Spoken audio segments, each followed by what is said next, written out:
What's up, guys, and welcome back to Book of Entertainment. So, there is something interesting, and it is that the Pretoria High Court has ordered Zuma to pay back 28.9 million rands, that the state spent on his corruption trial defense. So, that is a lot of money indeed.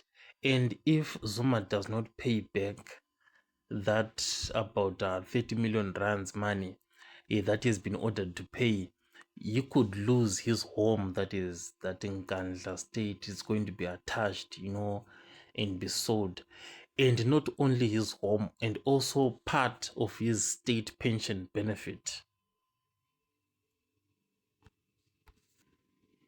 So Zuma has heard about all of this and he is responding. And the way that he is responding is that he is going to be addressing the media. I think it's tomorrow, to be addressing the nation on the developments of this issue. Zuma is a chess maker, he's a chess player.